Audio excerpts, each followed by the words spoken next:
শুভ সকাল। সবাইকে আমন্ত্রণ জানাচ্ছি মেরিল মিল্ক সোববার রাঙা সকাল অনুষ্ঠানে। সুন্দর দিনের প্রত্যাশা দিয়ে শুরু করছি আমাদের আজকের রাঙা সকাল। 2 ঘন্টা জুড়েই আয়োজন, আর পুরো রাঙা সকাল পরিবারের সঙ্গে আছি কাজী রওশনারা সাকি, আছি আমি আনিসুল ইসলাম। আমার পক্ষ থেকেও সুন্দর একটি সকালের শুভেচ্ছা প্রিয় দর্শক।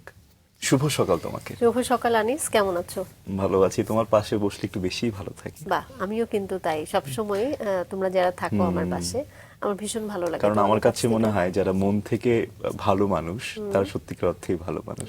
খুবই অনার ফিল করছি, খুব আর ভালো আরেকটা লাগছে। জিনিস আমি খুব অনুভব করি, যারা অন্যের সাফল্যে খুশি হয় তারা সত্যিকার অর্থেই ভালো মানুষ, তাই না? একদমই একদমই তাই। কারণ খুব কম মানুষ তুমি পাবে যারা অন্যের সাফল্যে খুশি হয়, বেশিরভাগ মানুষ খুব ঈর্ষা কাতর হয়ে পড়ে। এবং আজকে একজন চমৎকার তরুণ তুর্কি রয়েছেন, তার এত অল্প বয়সে এত এত সব চমৎকার অর্জন। চলো মানুষটাকে আমরা একটু আবিষ্কার করি, কেমন? চলো। প্রিয় দর্শক, আমাদের আজকে রাঙা সকালের অতিথি মার্শাল আর্টিস্ট ও প্রশিক্ষক মোফাজ্জল মাহিন চৌধুরী। শুভ সকাল। শুভ সকাল। শুভ সকাল। কেমন আছেন? আলহামদুলিল্লাহ ভালো, আপনারা কেমন আছেন? আমরাও ভীষণ ভালো আছি।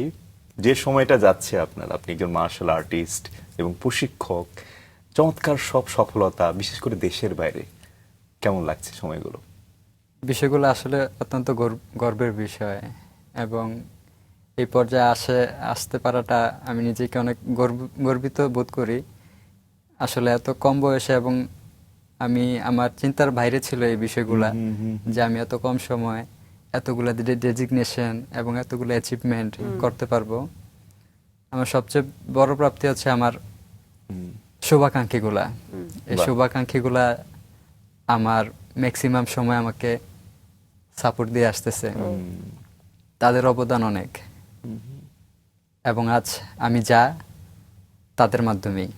বাহ, কি মনে করেন মানে তাদের জন্য কি আজকের এই জায়গায় আসা? শুরুটাতে নিশ্চয়ই এরকম কোনো কিছু ভাবেননি যে এত দূর এগিয়ে যাবেন এই মার্শাল আর্ট নিয়ে। শুভাকাঙ্ক্ষীদের কথা যেহেতু বললেনই, তাদের উৎসাহ উদ্দীপনাই কি আসলে বিশেষভাবে কাজ করেছে কিনা আপনার মধ্যে? ম্যাক্সিমাম টাইমে আমাকে যেভাবে মেন্টালি সাপোর্ট দিছে, এবং যতটুকু তাদের পক্ষ থেকে সম্ভব হয়েছে আমাকে অনুপ্রাণিত করার থেকে শুরু করে একদম ওভারঅল যতগুলা সাপোর্ট আমি তাদের কাছে চাইছি তার থেকে বেশি পাইছি। এবং আমি ভাবি নাই কখনো যে তারা এত প্রাউড ফিল করবে আমাকে নিয়ে। আমি একজন কুমিল্লার সন্তান হয়ে, এবং আমি কুমিল্লার সন্তান হয়ে যে পুরো বাংলাদেশকে রিপ্রেজেন্ট করতে পারবো, এটা আমার ব্যক্তিগত পক্ষ থেকে অনেক প্রাউড ফিল করি।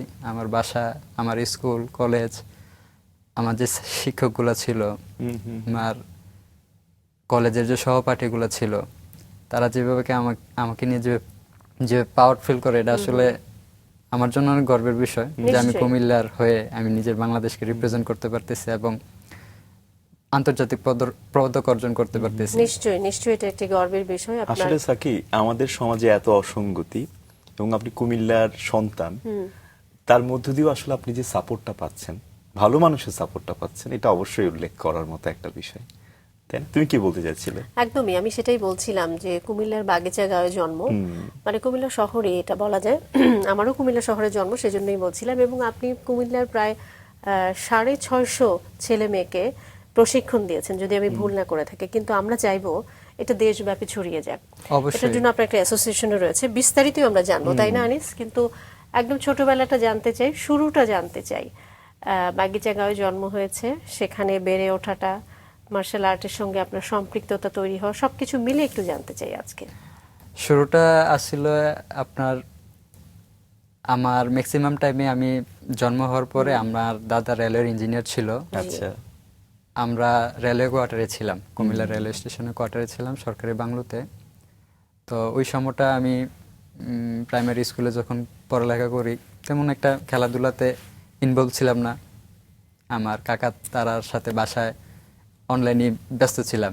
পরে আস্তে আস্তে যখন 5-এ উঠি, বন্ধু বান্ধবের সাথে মিশা হয়, ওই আমাদের ওইখানে অনেক ভালো বন্ধুত্ব তৈরি হয় ওইখানের মানুষদের সাথে। পরে হাই স্কুলে ওঠার পরে পড়ালেখার চাপ শুরু হয়, বিভিন্ন এডমিশনের জন্য পড়ালেখা শুরু হয়, ক্যাডেট কলেজের জন্য পরীক্ষার জন্য প্রস্তুতি নেওয়া শুরু হয়। তখন থেকে আস্তে আস্তে একটা সময়, আমার আম্মু ছিল একজন বিজনেসম্যান, তো আমার আব্বু একজন ব্যাংকার। তারা দুজনই ব্যস্ত, মানে খুবই বিজি পার্সন ছিল দুজনই। তো আমি আমার একদিন আম্মুর সাথে একদিন একটা সফরে বিজনেস পারপাসে আমরা চট্টগ্রাম যাই। আচ্ছা তখন ওনার ফোনে অনেক আগের আমার ছোটবেলার ছবিগুলা দেখি, তখন আমার ঠিক খেয়াল ছিল না আমি যে তখন কারাতে করতাম বা কারাতে প্র্যাকটিসে যাইতাম। ও আচ্ছা। তো ওই টাইমটাতে তখন আমি রিয়েলাইজ করি যে মামুনি তুমিও কি কারাতে করতা। তো বিজনেসের পারপাসে ওইটা পরে আস্তে আস্তে উনি ছাইরা দেয়, তখন আর কন্টিনিউ করা হয় না। কিন্তু এই ছবিগুলো তখন আমাকে অনুপ্রাণিত করে যে আমি যেহেতু করছি আবার নতুন করে শুরু করি। তো চট্টগ্রাম থেকে আসার পরে আমি স্টেডিয়ামে যাই, আমাদের যে জিমনেশিয়াম। তখন আমি 6-এ পড়ি, 6 থেকে 7-এ উঠবো, জি ক্যাডেট কলেজে পরীক্ষাও দিব, পড়ালেখারও চাপ। তো আমার আব্বু মানে পাপা আর দাদা তারা এই বিষয়টাতে অবগত ছিল না আমি যে কারাতেতে ঢুকবো বা ঢোকার প্ল্যান করতেছি বা এরকম কিছু একটা। তো আমার নানা তখন ছিল কম্বোডিয়া, ইন্টারন্যাশনাল একটা টুর্নামেন্টের জন্য উনি টিমের সাথে কম্বোডিয়া যায়। তো আমার নানু একজন মার্শাল আর্ট ট্রেনার, তখন আমার আপনার নানু নানু আচ্ছা পুরো ফ্যামিলি। হ্যাঁ মানে মার্শাল আর্ট আমার পরিবার না। মামুনি পুরো ফ্যামিলিটাই আচ্ছা মার্শাল আর্ট রিলেটেড। তো পরে আমি নানুর কাছে গেলাম, পরে কইতেছে মাহিন তুমি দিকে, পরে কই নানু আমি কারাতে করবো। কই ঠিক আছে কালকে থেকে আসো। কই নানা কবে আসবে তাহলে? কই নানা 2 দিন কম্বোডিয়া গেছে আর 2 দিন পরে চলে আসবে দেশে। কই তাহলে নানা আসার পরে আমি তাহলে আসি।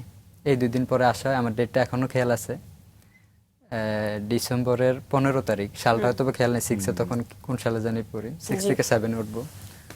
তো পাপা তারা তখন প্রেশার দিতেছিল, ক্যাডেট কলেজে পরীক্ষা, পড়ালেখা একটু প্রেশার ছিল, প্রাইভেট টাইভেট সব মিলায়া। তো মনোযোগটা কারাতের ক্লাসের উপরে থাকতো। নানা আসার পরে হুটহাট করে ভর্তি হয়ে গেলাম।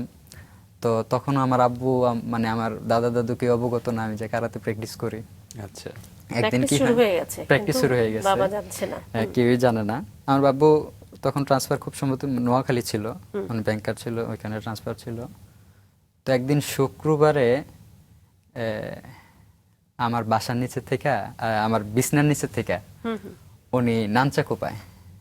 নানচাকু আপনি মনে হয় নাম শুনবেন, ব্রুসলি একজন মার্শাল আর্টিস্ট আছে, আচ্ছা উনি নানচাকু ঘোরায়। নানচাকুটা হচ্ছে আপনার 2টা কাঠের মাঝখানে চেইন থাকে, এটারে নানচাকু বলা হয়। জি তো ওইটা আমার বিছনার নিচে থেকে আমার আব্বু পায়। আচ্ছা তো পরে জিজ্ঞেস, তো এটা তোমার বিছনার নিচে কি করে? তুমি কি কিশোর গ্যাং এর সাথে জড়িত? আমি বললাম না পাপা, আসলে আমি কারাতে প্র্যাকটিস করি। তো কয়দিন হয়েছে কারাতে প্র্যাকটিস করো? পড়ালেখা না করে এখন কারাতে ঢুকছো, সামনে তোমার পরীক্ষা, তুমি কারাতে প্র্যাকটিস করো, আমারে জানাইলা না? কারে জানায়া তুমি কারাতে প্র্যাকটিসে ঢুকছো? কার কাছে প্র্যাকটিস করো? আমরা একটু জানতে চাই যে এই যে নানা মার্শাল আর্ট করেন, নানু আছেন, মা তো আছেনই, বাবা কি এই জিনিসটাকে পছন্দ করতেন না? মানে আসলে শুরুতেই আমার কেন দাদা সহজ দাদু হলো না? তো পড়ালেখার উপর একটু বেশি বেশি জোর ফোকাস দিতেন। ফোকাস দিত। তো তারা তাদের মতো করে, আমার ফুফুর একজন কানাডার এমবিবিএস ডাক্তার, কাকা আচ্ছা, আমরা ডাক্তার, শুনবো। তার সবাই। মানে হচ্ছে কোনোভাবেই বাবা চাইতেন না আপনি কারাতে চাইতেন না বলতে কি, উৎসাহ দিত, দিত, কিন্তু তো ওই পড়াশোনাটা টাইমটাতে যেন কোনোভাবে ক্ষতি না না হয়। হয়। আমরা শুনি আপনার সম্পর্কে ছোট্ট করে দর্শকদেরকে জানাই, তারপর ফিরতে চাই। দর্শক, মোফাজ্জল মাহিন চৌধুরী বাংলাদেশের তরুণ কারাতে যোদ্ধাদের মধ্যে এক উজ্জ্বল নাম, যিনি কঠোর পরিশ্রম এবং আত্মবিশ্বাসের মাধ্যমে আন্তর্জাতিক অঙ্গনে দেশের জন্য গৌরব বয়ে এনেছেন। আর্মেনিয়ার রাজধানী ইয়েরেভানে অনুষ্ঠিত ইউরোপিয়ান চ্যাম্পিয়নশিপ 2026-এ স্বর্ণপদক জয় করে তিনি ইউরোপের মাটিতে বাংলাদেশের পতাকা উড়িয়েছেন। একই আসরে তার নেতৃত্বে বাংলাদেশ দল দলগত ইভেন্টে রৌপ্য পদকও অর্জন করে। কুমিল্লার এই তরুণ মার্শাল আর্টিস্ট ছোটবেলা থেকেই পারিবারিকভাবে কারাতের সঙ্গে যুক্ত ছিলেন। তার মা ছিলেন ব্ল্যাক বেল্টধারী অ্যাথলেট এবং নানা মোখলেসুর রহমান ছিলেন তার প্রধান প্রশিক্ষক। 2024 সালে এশিয়ান সাবাতে চ্যাম্পিয়নশিপে রানার আপ এবং 2025 সালে যুক্তরাজ্যে আন্তর্জাতিক কারাতে প্রতিযোগিতায় স্বর্ণ জয়ের মাধ্যমে তিনি আন্তর্জাতিক অঙ্গনে নিজের অবস্থান শক্ত করেন। এ পর্যন্ত জাতীয় পর্যায়ে 5টি এবং আন্তর্জাতিক পর্যায়ে 15টি স্বর্ণ পদক অর্জন করেছেন মাহিন। একই সাথে বর্তমানে তিনি দ্য রয়্যাল কারাতে দো অ্যাসোসিয়েশনের সভাপতি হিসেবে নতুন প্রজন্মকে কারাতে প্রশিক্ষণ দিচ্ছেন। আমরা আবারও চলে যাই তার কাছে। জি, যে বিষয়টিতে ছিলাম, যে বাবা চাইতেন, কিন্তু বাবা চাইতেন না যে পড়াশোনাটা কোনোভাবে গাফিলতি হয়। হ্যাঁ, মানে হয় না যে আপনি বলছিলেন যে আপনার ফুপিরা বাইরে থাকেন, সেখানকার ডক্টর, বাংলাদেশের আসপেক্টে তো আসলে খুব স্বাভাবিকভাবেই খুব পড়াশোনা না হলে আসলে একটা ভালো জায়গায় যাওয়া কঠিন। অন্যান্য দেশে আমরা যেমন দেখি যে পড়াশোনার পাশাপাশি আদার্স যে curriculum অ্যাক্টিভিটিগুলো, activities গুলো থাকে। এক্সট্রা কারিকুলাম অ্যাক্টিভিটি, সেখানে খুব বেশি জোর দেওয়া হয়।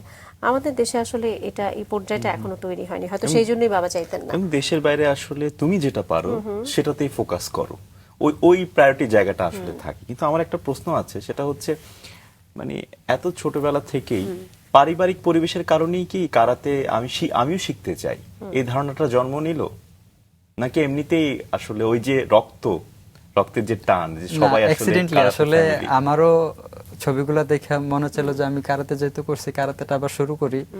আর আমি যখন জানলাম যে আমার আম্মু কারাতে করতো আর আমার নানা কারাতে শিখায়, তো আমারও কারাতে করা দরকার। কোনো অ্যাক্সিডেন্টলি মানে এটা একবারে পুরা হুট করে জন্ম নিল যে আমারও কারাতে করতে ইচ্ছা করতেছে। তো তখন থেকে শুরু করি, এই আস্তে আস্তে শুরু করতে করতে করতে করতে 2018 সালে ব্ল্যাক বেল্ট পাই। 23-এ যেটা কোন ক্লাসে, মানে কোন ক্লাস থেকে শুরু করেন মনে আছে?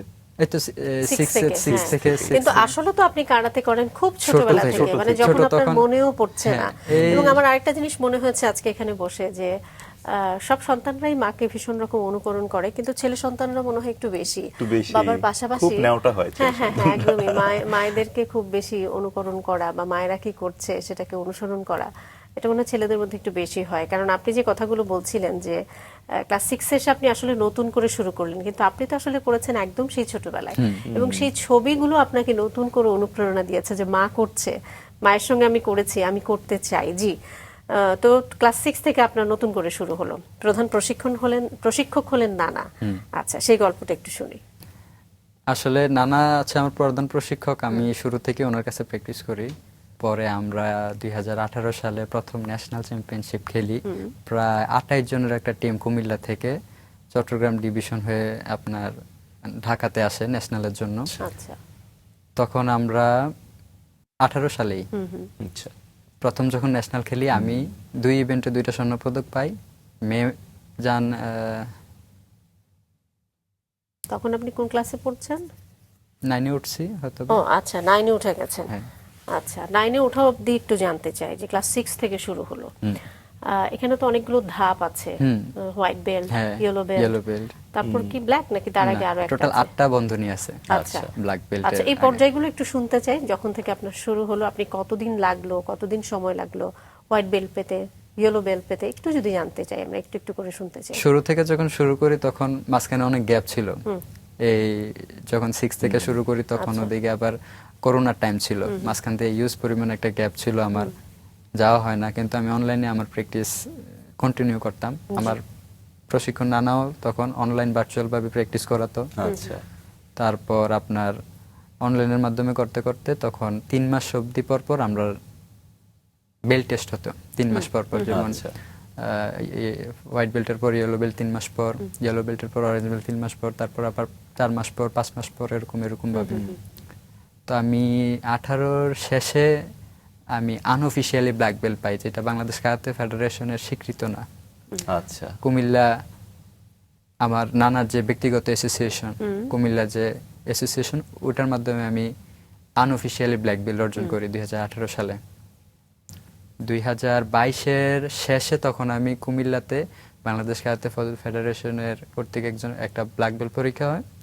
ওই ব্ল্যাক বেল্ট পরীক্ষাতে তখন আমি অফিশিয়ালি ব্ল্যাক বেল্ট সনদ পাই, আমি একজন ব্ল্যাক বেল্টধারী হই। তারপর আমার স্কুল থেকে যখন আমি মেট্রিক পরীক্ষা দিলাম, তখন মেট্রিক পরীক্ষা দেওয়ার পরে বেশিরভাগই স্কুল আমার গ্যাপ হইতো। আপনি তো আর ক্যাডেটে গেলেন না? জি, ক্যাডেটে যাওয়ার কথা ছিল, আপনি না, ক্যাডেটে পরে আর হয় নাই। আচ্ছা, পরে স্কুল যেখানে পড়তাম আমার হিউজ পরিমাণ, যেমন আমার প্র্যাকটিস আপনার সপ্তাহে 2 দিন বন্ধ থাকতো, সোমবার আর মঙ্গলবার, বাকি দিনগুলো হইতো। তো আমার স্কুল ছুটি দিত আপনার 4:45-এ, প্র্যাকটিস শুরু হয়ে যেত 3:30টায়। আচ্ছা, তো আমার একজন বন্ধু আছিল, নাম হচ্ছে ইয়াসিন। ওর কাছে আমি আমার ব্যাগটা দিয়া আমি আমার মতো করে নামাজ পড়া বাইর হয়ে যেতাম স্কুল থেকে। পরের দিন সে আবার ব্যাগটা নিয়ে আসতো। মানে আমার 3:30 তখন সময়টা ছিল এরকম যে একদিন প্র্যাকটিস মিস দিলে না জানি কি একটা মিস হয়ে গেছে। আচ্ছা, তো প্র্যাকটিস তখন আমি কোনোভাবে মানে সোমবার মঙ্গলবার আমি যাইতাম। আচ্ছা, সোমবার মঙ্গলবার যখন আমি যাইতাম তখন আমাদের সেক্টর মানে ওখানে 4টা টোটাল অ্যাসোসিয়েশন আছে কারাতের, তো তখন ওইগুলো আমি দেখতাম, প্র্যাকটিস করতাম না, জাস্ট দেখতাম। মানে আচ্ছা। এই টাইমটাতে 3:30 থেকে 6:30 আমার কারাতেতে ইনভলভ থাকতেই হইতো, নাহলে একটা অস্থির ভালো অস্থির লাগতো না। অস্থির কি যেন অস্থির মিস লাগতো। হয়ে গেল। তো এখানে এরকম ভাবে কন্টিনিউ করার পরে স্কুলেও গ্যাপ দিতাম। তো একদিন আমার ক্লাস টিচার এটা নজরে পড়ে, তো পরে জিজ্ঞাসাবাদের পরে জানতে পারে যে আমি এরকম কারাতে প্র্যাকটিস করি, হ্যাঁ ন্যাশনাল অ্যাচিভমেন্ট আছে, ইউজ পরিমাণ গ্যাপ, সমস্যা কি পরীক্ষাও দেয় না। আমি যখন 9-এ সায়েন্স নেই, সায়েন্স নেওয়ার পরে টেস্ট পরীক্ষা হয়, প্রি টেস্ট পরীক্ষা হয়, প্রি টেস্ট পরীক্ষাও আমি অনেক গ্যাপ দিছি, ঢাকা চলে গেছি টুর্নামেন্টে, সেমিনারে, এমন অনেক প্রোগ্রাম আছে একবারে পরীক্ষার টাইমে পড়ছে, আর আমার প্রোগ্রামও পড়ছে আপনার অনেক একই দূরে time এ ঢাকা, গেছে। যে মিস না দিলেই না। তো অনেক মূল্যবান পরীক্ষাগুলো আমি মিস দিছি শুধুমাত্র এই সেমিনার অথবা চ্যাম্পিয়নশিপ, আন্ত জেলা ভিত্তিক যে জি। চ্যাম্পিয়নশিপ গুলো হয়। তো তখন আমি এই পরীক্ষাগুলো বাদ দিয়ে যখন করা শুরু করলাম, তখন হেড টিচার আমারে ডাকাইলো, ডাকানোর পরে কইতেছে তুই কি খেলস, তুই কি খেলস এরম যে পরীক্ষা দিতে পরীক্ষা পারছিস না। দিতে হইতেছে, গাফিলতি করতেছস। পরে কইলাম আসলে স্যার আমি কারাতে করি, কয়েকদিন আগে আমি ন্যাশনাল পর্যায়ে স্বর্ণপদকও পাই, এবং 2 ইভেন্টে আমি কুমিল্লার সন্তান হয়ে 2টা ইভেন্টে আমি স্বর্ণপদক পাই। এত অর্জন করেছেন, কেউ জানে না। একটা পর্যায়ে যখন আপনাকে ডাকা হলো স্কুল থেকে, তখন সবাই জানতে পারলো। চমৎকার একটা বিষয়। তো স্কুলের প্রতিক্রিয়া কি ছিল? তারা কি আপনাকে একটু সাপোর্ট দেওয়ার চেষ্টা করলো?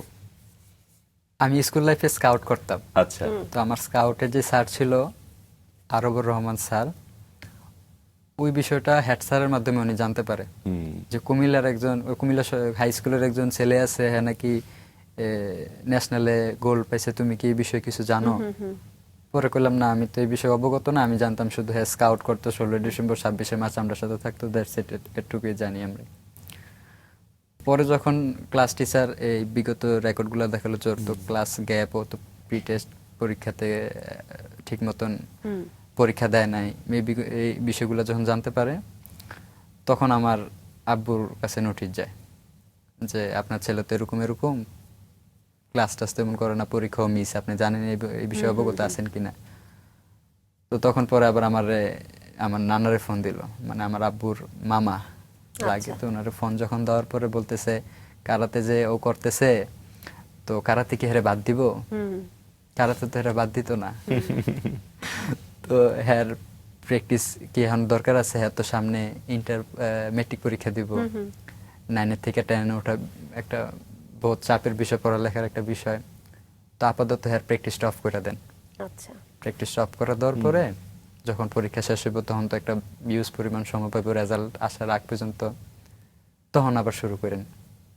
তখন তো আমার কোনোভাবেই মন সাড়া দেয় না। মন সারা দেয় না, কন্ট্রোল হয় না, অনেক নিজের বিষয় অনেক উত্তেজিত, আমি কোনোভাবেই পারতেছিলাম না, কারণ আমার এটা একটা ইমোশনের বিষয় হয়ে গেছে, আমার এটা কোনোভাবেই না করলেই না। আচ্ছা, আমরা এখানে একটু জানতে চাই যে এতটুকু পর্যায় পর্যন্ত মায়ের ভূমিকাটা আসলে কি ছিল?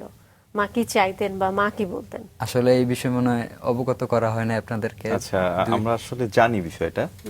সেটা হচ্ছে আপনার মাকে হয়তো বা খুব অল্প বয়সে আপনি হারিয়েছেন। এটা আসলে খুবই দুঃখজনক, কারণ সবচাইতে প্রিয় মানুষ, প্রিয় ভালোবাসার মানুষটি নেই। তিনি হয়তো বা আপনার এই সফলতা দেখে নিশ্চয়ই অনেক গর্ব অনুভব করতেন। হ্যাঁ আসলেই। কিন্তু যতটুকু মা ছিলেন, নিশ্চয়ই চাইতেন যে সন্তানের ভালো হোক, তাই না? মানে উনি আমার শেষ ব্ল্যাক বেল্ট পর্যন্ত আমাকে পাইছে। আচ্ছা আচ্ছা। পরের অ্যাচিভমেন্ট গুলো আর উনি দেখতে পারে নাই। মা কি যদি কিছু মনে না করেন অসুস্থ ছিল বা কোনো না, উনি কার অ্যাক্সিডেন্টে মারা যায়। উনি বিজনেসম্যান ছিল, ওনার আন্ডারে অনেকগুলা বাস ছিল। আচ্ছা আচ্ছা। তো উনি টঙ্গীতে নতুন ড্রাইভার নিয়োগ দিয়েছিল, খুব সম্ভবত নতুন গাড়ি নামাইছিল। তখন ওই নতুন ড্রাইভার এর গাফিলতির কারণে তখন ওই অ্যাক্সিডেন্টটা হয়। পরে ড্রাইভারকে আর পাওয়া যায় না। তো প্রায় অনেকজন ছিল, আহত হয়েছে, অনেকজন হয়েছে। তো আমার আম্মা একবারে ফ্রন্টে ছিল, ড্রাইভার তো ডান সাইডে থাকে না, একবারে বাম সাইডে আমার আম্মু ফ্রন্ট ছিল। তো ড্রাইভার সেফটি মেনটেন করে তখন ওইভাবে গাড়িটার নিয়ন্ত্রণ হারাইয়া তখন ওইভাবে অ্যাক্সিডেন্টটা হয় আর কি। যাই হোক, মা নিশ্চয়ই দূর থেকে দেখছে আপনার সফলতাগুলো এবং দোয়া করছেন আপনার জন্য। এই যে অল্প বয়সে আপনার এত সফলতা, অনেকেই তো আসলে কারাতে প্রশিক্ষণ নিচ্ছে, মার্শাল আর্টিস্ট হয়ে যাচ্ছে। আপনার এই সফলতার কারণটা আসলে কি কি এক্স ফ্যাক্টর আপনার মধ্যে আছে, কি মনে হয় আপনার? আমি হয়তো এটা কন্টিনিউ করতেছি, ধরতেছি, প্র্যাকটিস করতেছি, ওই কিন্তু মনোবলটা কন্টিনিউ ছিল। তো অনেকেই করে, অনেকেও ধারাবাহিক ভাবে চালিয়ে যায় চর্চাটা, কিন্তু এটা কি রক্তে আছে, জেনেটিক্যালি আছে, ব্যাপারটা কি এরকম কিছু? এর পুরার বেশিরভাগটা অবদান হচ্ছে আমার যারা শুভাকাঙ্ক্ষীরা ছিল। কারণ কারাতে আপনি যদি হাতে গোনা দেখেন কয়জন বাংলাদেশ আছে কারাতেকা আপনি নাম জানেন, হয়তো বা আমাদের চিত্রনায়ক যিনি আছে রুবেল, আপনি হয়তো ওনাকে চিনতে পারেন, জাহাঙ্গীর আলম যিনি আছেন, আমাদের সিনিয়র কিছু পার্সন গুলো আছে। হাইস্ট কারাতে হাতে গোনা কয়জন কারাতে, যেমন কারাতে বিষয়টাই একটা আনকমন বিষয়। ক্রিকেট, ফুটবল, কাবাডি যেরকম একটা জনপ্রিয়তা, ওই জনপ্রিয়তাটা আসলে কারাতে তেমন একটা নাই। মার্শাল আর্ট ইস অনেক বিশাল বড় হিস্টোরিক্যাল একটা স্পোর্টস, অনেক সম্মানের একটা জিনিস কারাতে। এটা শুধু মারামারি না, এটা যে মারে আত্মরক্ষার একটা হাতিয়ার, আত্মরক্ষামূলক কৌশল। কিন্তু আসলে যখন আমরা ম্যাটে নামি বা যখন আমরা পারফরমেন্স করি, এটা তো আসলে একটা মারামারি কথা, ওয়ান কাইন্ড অফ মারামারি ধরতে গেলে। যে মারে তারও সম্মান করতে হয়, যে মাইর খায় তারও সম্মান করতে হয়। তো এটার ফার্স্ট রুলসই হচ্ছে সম্মান। তো এই যে বিষয়গুলো, এটা তো একটা রেসপেক্টেবল লেভেলের একটা খেলা মার্শাল আর্ট। শুধু কারাতে না, কারাতে জাপানিজ এরকম অনেক ডিসিপ্লিনের মার্শাল আর্ট আছে। কোরিয়ান মার্শাল আর্ট, টাইকোন্ডো, থাইল্যান্ডের বক্সিং, জুডো, জাপানের, এরকম বিভিন্ন, বেশিরভাগ মার্শাল আর্ট গুলোই জাপান থেকে আসছে, চীন থেকে আসছে, যেমন চীন থেকে কুংফু। তো এরকম বিভিন্ন ক্যাটাগরির স্পোর্টস গুলো মিলে মার্শাল আর্ট ধরা হয় আর কি। আমি যে শুধু কারাতে করছি তা না, 2023-এর পরে আমি এই যে আপনি 2024-এর ক্রাইটেরিয়া গুলো যদি আজকে আপনার কাছ থেকে জানি, তার মানে আপনি বলতে চাচ্ছেন কারাতে একটা জিনিস, মার্শাল আর্ট একটা জিনিস, ওভারঅল স্পোর্টস গুলোকে মার্শাল আর্ট ধরা হয়। আচ্ছা, ওভারঅল সবগুলোকে একসঙ্গে বলে। কুংফু আপনি নাম শুনবেন, কুংফু, কুংফু কারাতে এক না। বক্সিং, বক্সিং কারাতে এক না। তারপর টাইকোন্ডো একটা আছে, কোরিয়ান মার্শাল আর্ট, ওইটাও এক না। কিন্তু ওভারঅল মার্শাল আর্ট সবগুলাতে সম্মান প্রদর্শন ফার্স্ট প্রায়োরিটি। সম্মান প্রদর্শন করার পরে দেন খেলা স্টার্ট করতে হয়। পার্থক্যগুলো কোথায়? এই যে ছোট ছোট যে তাইকোয়ান্দো, এই যে মার্শাল আর্ট, এক একটা দেশের এক একটা মার্শাল আর্ট। জাপান থেকে আসছে জুডো কারাতে, সুমো। চায়না থেকে আসছে কুংফু, উশু। থাইল্যান্ড থেকে আসছে বক্সিং, ফ্রান্স থেকে আসছে ফ্রান্স বক্সিং। এক একটা দেশ থেকে এক একটা, যেমন কুরাশ, কুস্তি, এগুলো আবার মার্শাল আর্টের আলাদা ক্রাইটেরিয়া। যেমন ওইগুলাতে ব্যথা নাই, ফালাইতে হয়, ফালাইতে যে যারে ফালাইতে পারে। কুস্তি আপনি হয়তো বা দেখছেন, মানে স্টাইল ভিন্ন, ব্যাপারটা স্টাইল ভিন্ন, কিন্তু প্রথম প্রায়োরিটি হচ্ছে সম্মান, সম্মান প্রদর্শন। তো এই যে বিষয়গুলা বাংলাদেশে কয়জন জানে এই যে মার্শাল আর্ট সম্বন্ধে? কিন্তু আপনি দেখেন football, cricket, kabaddi, table tennis, hockey, বাংলাদেশের যেরকম গণমাধ্যমগুলা বা মানুষের যে চাহিদা, জনপ্রিয়তা, ওইগুলোর উপরে বেশি ডিভাইড হইতেছে এবং দিন দিন এগুলাই আপ হইতেছে। আর মার্শাল আর্ট যেটা, এটা আস্তে আস্তে আপ হইতেছে, কিন্তু ওইভাবে মানুষ, যেমন আমি এত বড় একটা অর্জন বাংলাদেশের, এটা অর্জন যদি একটা, যেমন ঋতুপর্ণা চাকমা ফুটবলের অনেক ভাইটাল একটা ফিগার, তো ওর অ্যাচিভমেন্ট এশিয়ান, আমার অ্যাচিভমেন্ট, কথার কথা যদি পার্থক্য যদি ধরি, ইউরোপিয়ান, তো একটা বিশাল তফাৎ। কিন্তু কয়জন আর এই বিষয়ে অবগত যে মার্শাল আর্টের একটা ছেলে ইউরোপিয়ান চ্যাম্পিয়নশিপে স্বর্ণপদক অর্জন করছে, এই বিষয়টা কয়জন অবগত? আর এশিয়ান চ্যাম্পিয়নশিপে যদিও আনঅফিশিয়াল, অফিশিয়াল কিছু ব্যাপার স্যাপার থাকে, যেমন আমরা প্রাইভেট অর্গানাইজেশন, আমাদের সরকারি অনুমোদন না, কিন্তু সরকারি অনুমোদনই কারাতে ফেডারেশনের কয়জন আছে যারা সিনিয়র পার্সন গুলো আছে, কয়জন চিনে কারাতে এরকম সাফল্য আছে? তো একটা আছে যে জনপ্রিয়তার বিষয়, আবার আছে একটা মার্কেটিং এর বিষয়। যেমন কারাতে, মার্শাল আর্টের আপনার মার্কেটিং, গণমাধ্যম, তারা প্রচার প্রচারণা খুবই একদম নাই বললেই চলে। আগেরকার সময় যখন দেখবেন, তখন আপনারা বিটিভিতে একটা প্রোগ্রাম হইতো কারাতের, এরকম আসলে এই জায়গাগুলো তো আমার মনে হয় পরিচিতির কথাটা আপনি বলছিলেন, আপনারা কাজ করছেন, নিশ্চয়ই সেই দিন আমাদের আসবে যে আমাদের ক্রিকেটের মতো, ফুটবলের মতো হয়তো মার্শাল আর্টকে সবাই সেইভাবেই জানবে। একটু আমরা জানতে চাই যে এই যে আপনার প্রশিক্ষণগুলো ছোটবেলা থেকেই তো আসলে ছোট ছোট করে শুরু হলো। আপনি তো এটার পাশাপাশি আমরা যতটুকু জানি যে সেই শৈশবে আপনি ক্রিকেট খেলতেন, আপনি ফুটবল খেলতেন, মানে আপনি বেশ স্পোর্টি ছিলেন। কেন কারাতেটাকে বেছে নিলেন? মানে বিষয়টাকে একেবারে ঘুরে ফিরে ওই জায়গাটা দিয়ে আসবে যে পারিবারিক যে আবহ, বা পারিবারিক এটাই খুব সম্ভবত, কারণ যখন কারাতেতে ইনভলভ হই হুম। তখন আর কোনো কিছুতেই মন টানে না। আচ্ছা, আচ্ছা। কারাতেই করতে মন চায়, কারাতেই করতে মন চায়, এবং যখন মানে অন্যান্য খেলার চাইতে ওটাই ভালো লাগা বেশি। আচ্ছা, এবং আমার ফুফু আমার সাথে থাকতো, আমি যখন ঘুমাইতাম আচ্ছা, তো ঘুমিয়েও নাকি আমি ওইরকম করতাম, কারাতের কিছু মুভস করতাম। তখন কত, ওই যে 8-এ পড়ি তখন, মানে নতুন নতুন যখন জি, শুরু জি, হয়। এবং রমজানেও ঠিক সেম, আমি ফজর নামাজ পড়া জিমনেশিয়ামে চলে যেতাম, একবারে প্র্যাকটিস টেকটিস করে পরে আইসা ঘুমে জোহরে উঠতাম। তো রমজানেও আমি একদম মানে প্র্যাকটিস কন্টিনিউ রাখতাম, এক কথা যে মানে একদিন প্র্যাকটিস না করলে না যে কি একটা হয়ে গেছে। তো প্র্যাকটিস যখন কারাতে তো ঢুকায় তখন আর অন্য কোনো স্পোর্টসে ইন করা তেমন একটা হয় না। এমনি খেলতাম বলতে কি এলাকায় খেলতাম, বন্ধু বান্ধবের সাথে খেলতাম, স্কাউট করতাম, তারপর আর ঢুকা কারাতে ইনভলভ হয়ে যাওয়ার পরে আর কোনোটাতে মন বসেও নাই, করাও হয় নাই। কাকে বেশি ফলো করেন কারাতে, যারা স্পেশালিস্ট রয়েছে বা তারকা রয়েছে? আমার আইকন হিসেবে আমার নানাই এখন পর্যন্ত আমার কাছে ভাইটাল একজন পার্সন। ওনার কথাবার্তা এবং ওনার পার্সোনালিটির যে একটা বিষয় আছে। নানা আমি মানে আমার মুখলেসুর রহমান, মুখলেসুর আপনার রহমান। নানার নাম? জি। নানাও কি আপনার মতো এত বড় বড় চুল রাখে? আগে ছিল তার মানে আগে আপনি ছিল নানাকে ফলো করছেন। আগে ছিল। তো এই চুল নিয়ে অনেক কাহিনী। আমি শুনি যখন সেই গল্পগুলো একটু শুনি। সাধারণত কিন্তু ছেলেমেয়েরা দাদা দাদিকে একটু ফলো করে না, একটু ব্যতিক্রমী নানাকে ফলো করা, এটাও যে একেবারে হয় না তা না, ভীষণ ভালো লাগারও আমার মনে হয়।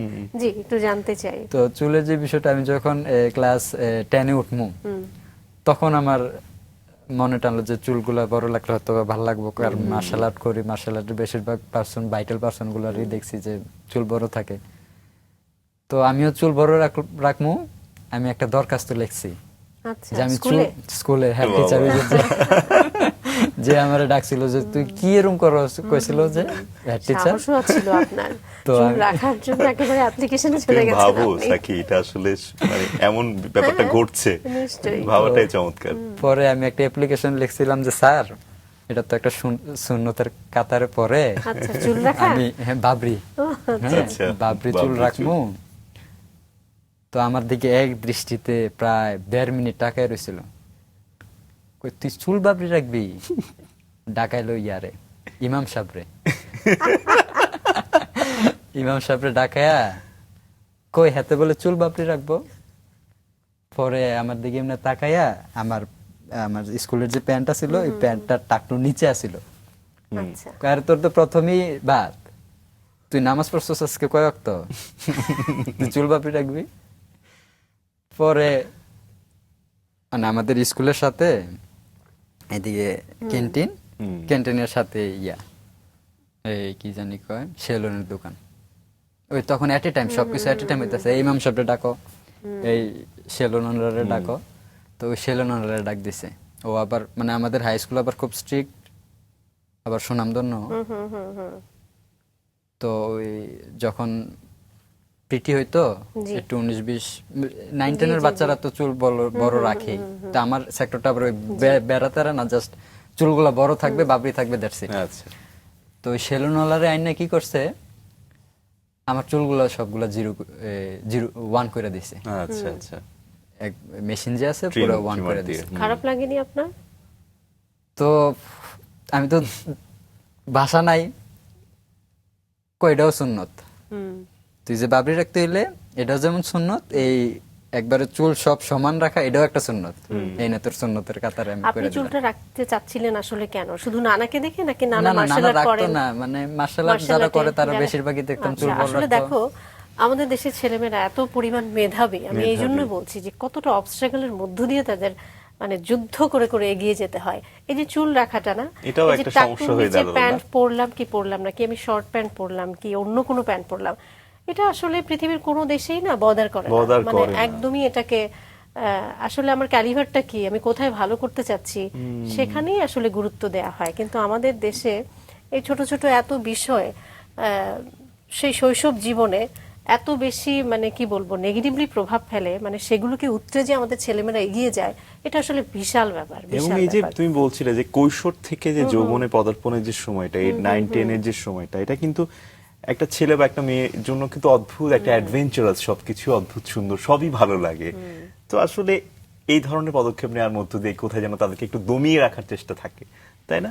আসলে মার্শাল আর্ট যখন করা হয় তখন অন্য কোনো সেক্টরে আমার আর মন বসা নাই। আচ্ছা। বন্ধু বান্ধব তেমন নাই, হাতে গোনা 3 জন, হাইস্ট 4 জন, আচ্ছা। That's it. বন্ধু বান্ধব তেমন করা হয় নাই, আড্ডা টাড্ডা তো নাই,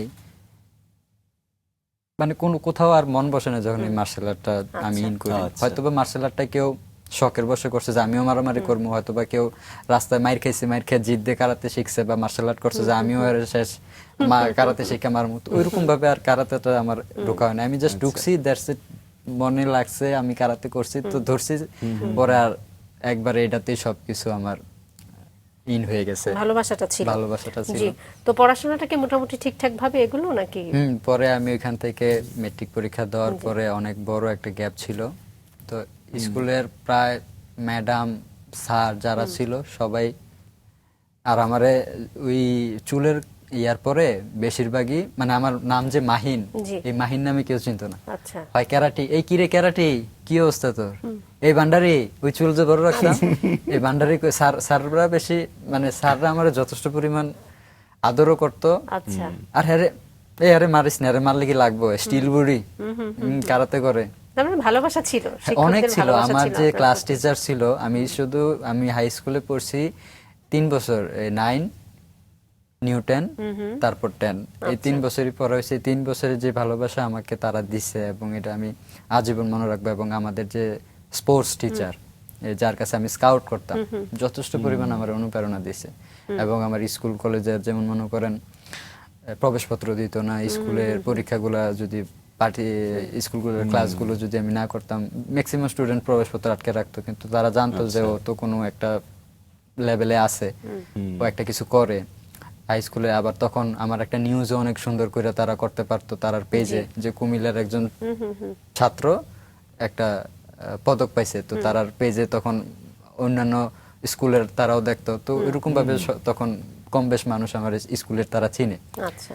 তারপর যখন স্কুল থেকে আমি মেট্রিক পরীক্ষা দেই, অনেক বড় একটা সময় আমার হাতে, তখন আমি ভাবলাম আমি স্যারের কাছে একটা প্রস্তাব দিই, স্যার আমি যেহেতু এই স্কুলের ছাত্রই ছিলাম, আমি যারা নতুন 6-7 এ ভর্তি হবে তারা কি আমি আমার মতো করে কারাতে প্রশিক্ষণ দিতে পারবো যদি আমি চাই। যেহেতু আমি স্কুলের ছাত্র ছিলাম, আমি যেরকম স্কুলের একটা নামে পরিচিত করতে পারছেন তারাও যাতে এরকম একটা রিপ্রেজেন্ট করার সুযোগ হয়, করোনা অসুবিধা কি, তাহলে তারও ভালো হয়। কে বলে তখন এটা আমারে বলে আরব স্যার, যে আমাদের স্পোর্টস টিচার ছিল। আচ্ছা আচ্ছা। পরে আমারে নিয়ে যায় উনি এই হেড টিচারের কাছে। তখন আবার আমার চুল আস্তে আস্তে একটু বড় করা শুরু করি, আমি মেট্রিক পরীক্ষা দিয়ে ফেলছি, আমি সাবেক হয়ে গেছি। তখন আমার আর চুল আস্তে আস্তে বড় হয়। আচ্ছা। কতলি তুই শেষ পর্যন্ত চুল্লি বড় রাখলি, ওই চুল্লি তুই যে প্র্যাকটিস করাবি গার্ডিয়ান কি কইব? 6-7 এর বাচ্চারা তুই যদি প্র্যাকটিস করার গার্ডিয়ান কইব কি এ কি, হ্যাঁ তো হ্যাঁ দেখা কি প্রশিক্ষণ মনে হয়। পরে কইলাম অনেক কনভিন্স করছি যে স্যার আসলে মার্শাল আর্ট যারা করে তারা কম বেশ চুল বড় থাকেই। পরে আস্তে আস্তে যখন 6-7 এর বাচ্চাদেরকে প্র্যাকটিস করা শুরু করি, অনেক সাড়া পাই। স্কুলের অনুমতি নিয়ে আপনি শুরু করলেন প্রশিক্ষণ দেওয়া। এই পর্যন্ত আসলে কতজনকে প্রশিক্ষণ দিচ্ছেন? স্কুলে যখন শুরু করি এবং যখন এটা অফিসিয়ালি অ্যানাউন্সমেন্ট হয় যে আমাদের একদম সাবেক শিক্ষার্থী সে কুমিল্লা হাই স্কুলে কারাতে প্রশিক্ষণ দিবে, একটা ছোটখাটো একটা এফিলিয়েশনও নেই এখান থেকে, জাস্ট একটা অনুমোদন আর কি, আচ্ছা। প্র্যাকটিস করানোর অনুমতি। তখন 2 সপ্তাহে আপনার প্রায় 112 জনের মতন আমি রেজিস্ট্রেশন করি আমাদের কুমিল্লা হাই স্কুল কারাতে দলের পেডে। তারপর আস্তে আস্তে যখন প্র্যাকটিস করা শুরু করি 26শে মার্চ, 16 ডিসেম্বর এরকম জাস্ট রেলি কুমিল্লা হাই স্কুল কারাতে দলের নামে নতুন নতুন দেওয়া শুরু করি। কিন্তু ওই ছেলেগুলোরে যে আমি বাইরে কোনো প্রতিযোগিতামূলক কিছুতে অংশগ্রহণ করাবো সেটার পারমিট আবার কুমিল্লা হাই স্কুল কারাতে দলের নাই। এটা জাস্ট আমি একটা টিম গঠন করছি, আমি আমার নিজের অনুপ্রেরণায় বা উদ্যোগে আমি প্র্যাকটিস করাইতেছি, দ্যাটস ইট। কিন্তু আমি যদি কোনো চ্যাম্পিয়নশিপে অথবা কোনো প্রোগ্রামে তাদেরকে প্রতিযোগিতামূলক কিছুতে অংশগ্রহণ করাতে চাই, অবশ্যই একটা ক্লাব অথবা অ্যাসোসিয়েশনের আন্ডারে হতে হবে, সেটা থাকতে হবে। তো প্র্যাকটিস যেহেতু শুরু করলাম, তাহলে ভাবলাম যে আমি তাহলে একটা ক্লাব করি, যেহেতু একটা সময় আছে। তখনও প্রায় 2 মাসের মতন আমার হাতে সময় ছিল রেজাল্ট পাবলিশ হওয়ার আগে। কি নাম দিমু তারপর 2023-এ দ্য রয়্যাল কারাতে দো অ্যাসোসিয়েশনের একটা নাম বাইর করলাম, লোগো বাইর করলাম, সবকিছু ক্রিয়েট করলাম। তো যদি আমি বাংলাদেশ মার্শাল আর্ট কনফেডারেশন, যেটা আমাদের ন্যাশনাল মার্শাল আর্ট কনফেডারেশন বিভিন্ন সেক্টরগুলো হ্যান্ডেল করে, ওইখান থেকে যদি একটা অনুমতি নিতে চাই তাহলে তাদেরকে একটা কমিটি দেখাইতে হইব। আদারওয়াইজ এই অ্যাসোসিয়েশন অ্যাপ্রুভ হবে না বা অনুমোদন দিবে না তারা। তো এই কমিটি দেখাইতে হইলে আমি তো একজন, এখন আমি এই কমিটি দেখাবো কি করে? তারপর আমাদের একজন সিনিয়র ভাইয়া ছিল, উনি স্বেচ্ছাসেবক বিশিষ্ট ব্যবসায়ী শাহ মুজিবুল হক ভাইয়া, ওনার মাধ্যমেই প্রথম আমার এই যাত্রাটা শুরু হয়। 2023-এ আমি প্রথম কুমিল্লা সিটি কর্পোরেশনের আন্ডারে ন্যাশনাল চ্যাম্পিয়নশিপ আমার নেতৃত্বে নিয়ে যাই। বাহ। 4র্থ জাতীয় সাবাতে প্রতিযোগিতায় এই প্রথম কোনো একটা বক্সিং চ্যাম্পিয়নশিপে কুমিল্লা সিটি কর্পোরেশনের নামে আমি ব্যক্তিগতভাবে মুজিব ভাইয়ার আন্ডারে, মুজিব ভাইয়া শাহ মুজিবুল হক হচ্ছে উনি বাংলাদেশ ইউথ ক্যাডেট ফোরামের চেয়ারম্যান। ইউথ ক্যাডেট ফোরাম হচ্ছে আপনার বিএনসিসি এক্স ক্যাডেটের একটা সংগঠন, ওইটার হচ্ছে উনি একজন চেয়ারম্যান। ওনারে তখন আমি আমার সাধারণ সম্পাদক বানাই আর আমি প্রেসিডেন্ট হই।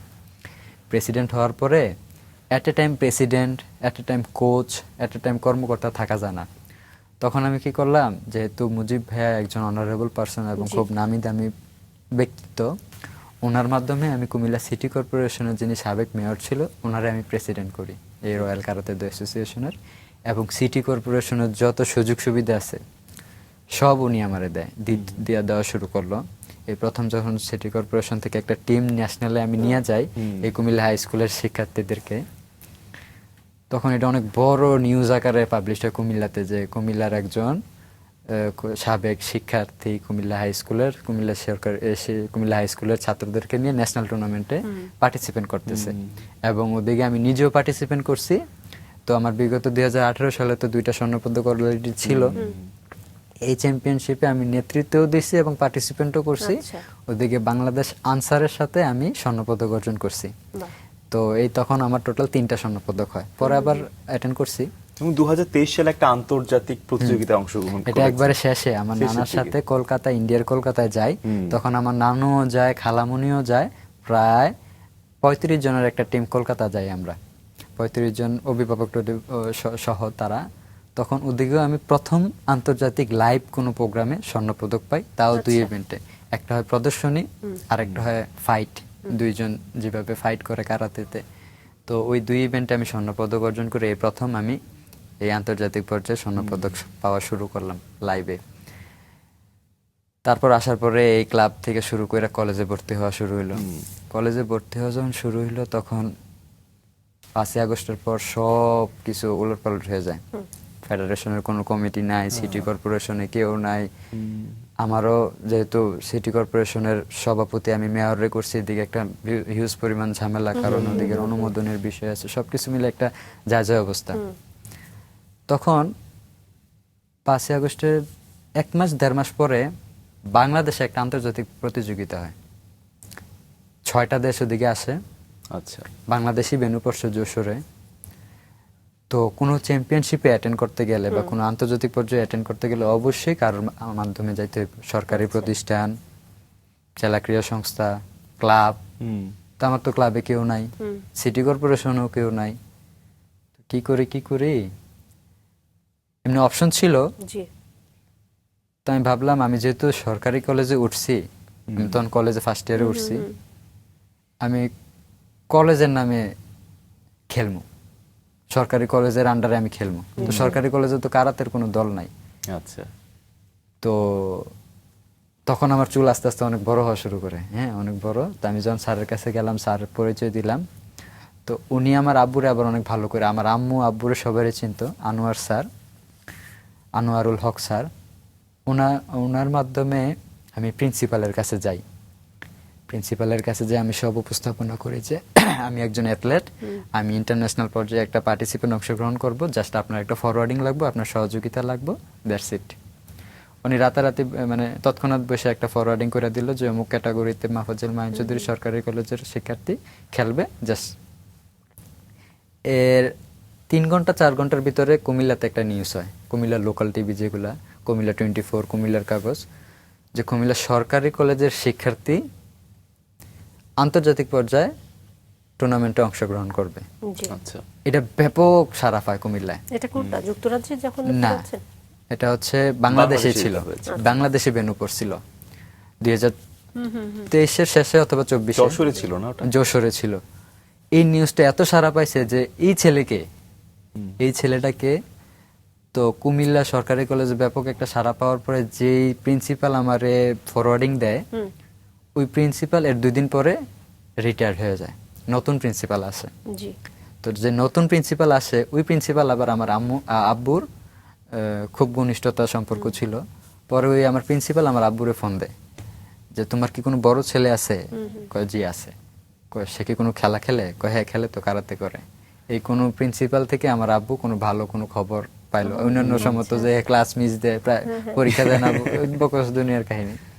তো পরে আমার আব্বু ফোন দিয়ে কইতেছে, এই মাহিন তুমি নাকি কি খেলবা, এদিকে অনেক নাকি সারা হইতেছে, এদিকে কি কাহিনীটা। আব্বু তো তখন এই বিষয়ে জানে না, আর আমিও খুব কম আব্বুর সাথে করতাম, শেয়ার করতাম বিষয়গুলো, আমি আমার ভিতরেই রাখতাম সবগুলা। তো এটা যথেষ্ট সাড়া পাওয়ার পরে আমি গেলাম নেপালে 4-6 ব্যবধানে, তখন আমি ওদিকে স্বর্ণপদক পাই। এই হলো আমার রানিং 3টা স্বর্ণপদক। তখন ইন্ডিয়াতে গেলাম, তারপর এসে দেশে পার্টিসিপেট করলাম। এই হওয়ার পরে যখন এটা আবার নিউজ হয়, তখন ওভারঅল কুমিল্লার মানুষ জানে যে কারাতের কেউ একজন আছে, হ্যাঁ ইন্টারন্যাশনালি কিছু একটা করতেছে। তার মানে তো আপনি কুমিল্লায় বেশ হ্যাঁ, প্রমিনেন্ট। এই নিউজগুলা করার পিছনে এই যে গণমাধ্যমগুলা যথেষ্ট পরিমাণ আমার হেল্প করছে। এই যে মাহিন যে একজন কারাতে কেউ একজন আছে কুমিল্লা, এটা ব্যাপক আকারে ছড়ানো শুরু করে। আচ্ছা। একবারে প্রায় এই তুমি কি কারাতে করতে না মাহিন, এরকম হয়েছে। এবং তখন কলেজেরও কেউ চিনে না। এই পরে আনোয়ার স্যারের মাধ্যমে যে নতুন প্রিন্সিপাল আসে, এই প্রিন্সিপালের সাথে দেখা করে, সাক্ষাৎ করে, আমার ফুলের শুভেচ্ছা দেয়া, মানে কুমিল্লা সরকারি কলেজের না জানি কি। আচ্ছা। তো ফেসবুকে এমনি কিছু দিল্লিতে এখন রিচ, আর তারা লোকাল নিউজ তো অনেক জনপ্রিয়তা পায় ফেলি। এট এ টাইম সরকারি কলেজ থেকে খেলার পরে গেলাম ইন্ডিয়া, সাবাতে এশিয়ান চ্যাম্পিয়নশিপে, ঠিক সেম কুমিল্লার তরুণ, তখন আর স্কুল নাই। আপনি যুক্তরাষ্ট্রে কখন গেলেন? সেখানে তো 2025 আন্তর্জাতিক প্রতিযোগিতায় হ্যাঁ, আপনি এটা আরো ছিলেন পরে। একমাত্র। হ্যাঁ, যুক্তরাজ্যে ছিল না? হ্যাঁ, ইউকেতে, লন্ডনে যুক্তরাজ্যে। ছিল। তো পরে এশিয়ান চ্যাম্পিয়নশিপ যখন খেলা শুরু করি, তখন এত বিশ্রী একটা অবস্থা হয়েছে যে ইন্ডিয়ার এশিয়ান চ্যাম্পিয়নশিপের ভেন্যু পড়ছে আপনার ইন্ডিয়া। তো 5 আগস্টের পর তো ইন্ডিয়াতে আমাদের খুব খারাপ একটা রিলেশন, অবস্থা। ভিসা দেওয়া টোটালি অফ।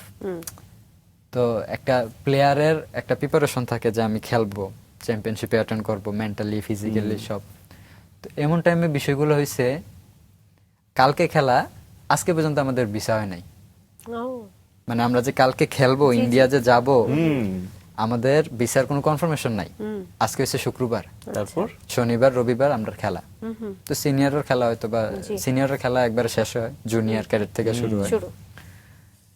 তো কর্মকর্তারা জিও থেকে শুরু করে ন্যাশনালের যত কিছু আছে সবকিছু করে, কিন্তু ভিসা তো তাদের হাতে। ভিসার যে বিষয়টা, এটা কারোর হাত নাই।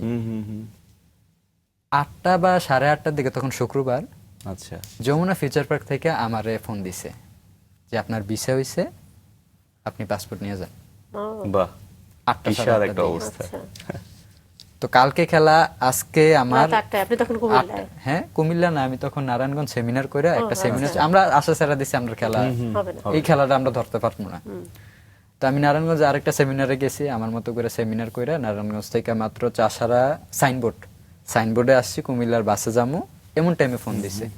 তো আমাদের যে চিফ ছিল আমাদের এই অর্গানাইজেশন, শিফুদুল্লাহ হাসান দিলু, উনি, এখন আমি যাইতে যমুনা ফিউচার পার্ক থেকে পাসপোর্ট কালেক্ট করতে করতে অনেক সময়, ঢাকা যারা ছিল তাদের মাধ্যমে তখন তারা পাসপোর্টটা কালেক্ট করে এট এ টাইমে টিকিট কাটতে হবে তৎক্ষণাৎ, কারণ কালকে সকালে ফ্লাইট না গেলে দেখি রেজিস্ট্রেশনের বিষয় আছে, অ্যাপ্লিকেশন, একটা অফিসিয়াল বিষয় থাকে না। তো তারা যে এখনো কনফার্মেশন না, তারা তো আর ফেডারেশন থেকে বা এনআইসি থেকে কোনো বিল পাস করে নাই, আচ্ছা, আর্থিক সহযোগিতাও নাই, তার ফান্ডও নাই। কি করব, যে যার মতন করে পারতেছে টিকিট কেটে লইতেছে। তো টিকিট কাটারও তো একটা, যেমন মনে করেন আপনি কালকে যাবেন, আজকে টিকিট কাটেন, তাহলে এটা 10 টাকাটা হয়ে যাবে আপনার 50 টাকা, টিকিটের রেট যেরকম বাড়ে। তখন আমি একজনের ফোন দিছিলাম, আমার স্পন্সর লাগবে, আমার স্পন্সরশিপ দরকার। হুম। তো কালকে টিকিট যদি কাটতে গিয়ে ইন্ডিয়ার টিকিট, তাইলে তখন আমার 38,000 টাকার টিকিট কাটতে হইব। আচ্ছা। তো তারা যে চিফ যারা ছিল, কর্মকর্তা যারা ছিল, তারা একটা সাপোর্ট দিবে। ম্যাক্সিমাম অনেক খরচই তো লাগে, শুধু টিকিট না, অনেক বিষয় আছে, যাবতীয় বিষয়গুলা। তো তখন আমি এট এ টাইম ওনার কাছে গেলাম। এই প্রথম আমি কোনো স্পন্সরশিপ পাই এই এশিয়ান চ্যাম্পিয়নশিপের জন্য। এবং আপনি কারা সৌভাগ্যবানও, করলেন? স্পন্সর ভীষণ করলেন সৌভাগ্যবান। এই আলহামদুলিল্লাহ। প্রথম এই যখন আমি স্পন্সর পাই, রাতারাতি আমার জন্য টাকশোট বানাইয়া প্রেস কনফারেন্স কইরা একবারে কুমিল্লার একজন কারা স্পন্সর সন্তান, করলেন আপনাকে? এটা হচ্ছে আমাদের কুমিল্লার একটা জনপ্রিয় রেস্টুরেন্ট দিঘির চাপ, আচ্ছা। আচ্ছা। কাউসার কাকা। আমার যত মানে এই যে বলছিলাম যে শুভাকাঙ্ক্ষী গুলার অবদান, এই শুভাকাঙ্ক্ষীর ভিতর অন্যতম একজন হচ্ছে আসলে আমার বলার কাউসার মতো কাকা। না। নিশ্চয়ই। তো মানে আমার পারফরমেন্স তো একটা বিষয়, চ্যাম্পিয়নশিপে প্রতিযোগিতামূলক পারফরমেন্সের একটা বিষয় থাকে, কিন্তু আমার বেশিরভাগ অবদানই হচ্ছে এগুলা শুভাকাঙ্ক্ষীর গুলা। তো ওই শুভাকাঙ্ক্ষীর ভিতরে অন্যতম হচ্ছে আমার এই কাউসার কাকা। এই তৎক্ষণাৎ টাকশোট রেডিমেড কিনে ওনার ব্লগ টক বসায়, মানে স্পন্সর মার্কেটিং হইতে গেলে যা যা দরকার পড়ে সব উনি করে এট এ টাইম। আচ্ছা। করার পরে আমি ভোরবেলায় ঢাকা যাই, টাকা টুকা নিয়ে ঢাকা চলে যাওয়ার পরে আরো টাকা শর্ট, প্রায় 10-15 হাজার টাকার মতন শর্ট। আমার আব্বু টাব্বু মিলে টিলে যা পারছে আমি কইরা তারপরেও শর্ট। অর্থাৎ অনেক প্রতিকূল সময়ের মধ্যেও আসলে আপনি গিয়েছেন, কিন্তু হ্যাঁ। আপনার সবকিছু আবার অনুকূলে চলে এসেছে। ইন্ডিয়ার আসলে কোথায় আসলে আপনার দিল্লি। দিল্লিতে ছিল। সেই অভিজ্ঞতাটা একটু ছোট্ট করে শুনি। পরে আমি ফাইনাল রাউন্ড উজবেকিস্তানের সাথে খেলি। এই উজবেকিস্তানের সাথে খেলার পরে আমি ওদিকে রৌপ্য পদক অর্জন করি ফাইনালে। তো উজবেকিস্তান স্বর্ণ পায়, আমি রৌপ্য পাই বাংলাদেশ। তারপর আসার পরে আবার শুরু হইলো মাহিন্দ্রে নিয়ে প্রচারণা। আর যেহেতু আমি স্পন্সর পাইছি, বিরাট বড় কেস। যেমন তেমন প্লেয়াররা স্পন্সরশিপ পায়ও না, স্পন্সর পাওয়াটা একটা বিরাট বড় ব্যাপার। জি। স্পন্সরশিপ পাওয়া বা একজনের জন্য মার্কেটিং এর জন্য তুমি খেলতে যাবে, এটা বিরাট বড় কেস। তো তখন যখন এই এশিয়ান চ্যাম্পিয়নশিপ খেলে আসলাম, আবার আগের মতন করে পুরো কুমিল্লা যে মাহিনটাকে এই মাহিনকে করতে করতে শুরু হলো একটা বিতর্কিত যে হ্যাঁ কে কয়দিন হয়েছে কারাতে করে, মানে কুমিল্লার মানুষ তো বুঝেন না, হ্যাঁ কে রুম যে হ্যাঁ এশিয়ান চ্যাম্পিয়নশিপ খেলতে যায়। এবং সবচেয়ে বড় কথা কি, আমি যখন এই এশিয়ান চ্যাম্পিয়নশিপ খেলে আসি, তখন এই ফার্স্ট কেউ কুমিল্লা জেলা ক্রীড়া সংস্থা থেকে সরকারিভাবে 25,000 টাকা অনুদান পুরস্কৃত পায়। বাহ। হ্যাঁ, এবং এটা ডাইরেক্ট ডিসি থেকে রেজুলেশন হয়ে আসছে। আচ্ছা। এবং এই কোনো ফার্স্ট টাইম আমার জানা মতে যে কুমিল্লার কোনো ক্রীড়াবিদ ডিসির রেজুলেশনের মাধ্যমে 25,000 টাকা পায়। এটারও অবদান আছে, যেমন তখন একটা কমিটি আমাদের রহি ভাইয়া ছিল, রাশেদ ভাইয়া ছিল, তাদের এই যে আসলে আপনি যেমনটি বলছিলেন যে অনেক ইতিবাচক মানুষের অবদান রয়েছে। হ্যাঁ, এই হয়তো বা তাদের কিছু ভিতরে- কিছু মানুষ জেলাস করছে, কিন্তু আপনার হ্যাঁ। কিন্তু আশেপাশে মানুষ অনেক সাপোর্ট অনেক support করছে। চমৎকার। এবং আপনার একটা উল্লেখযোগ্য অর্জন হচ্ছে আর্মেনিয়া অনুষ্ঠিত ইউরোপিয়ান চ্যাম্পিয়নশিপের স্বর্ণ পদক জয়। আমরা এটা সম্পর্কে একটু শুনি, যেহেতু আমরা একেবারেই শেষ পর্যায়ে। হ্যাঁ, আসলে আর্মেনিয়ার যে বিষয়টা ছিল, এটাও খুব টাইট শিডিউল ছিল, কারণ ইন্ডিয়া থেকে আমাদের ভিসাটা আনার আচ্ছা। বিষয় ছিল। যেমন বাংলাদেশে আর্মেনিয়ার এম্বাসি নাই, তো আমাদের টিমের টোটাল 5 জন ছিল। আমার কর্মকর্তা জসিম ভাইয়া ছিল, আর আমরা অ্যাথলেট ছিলাম 5 জন।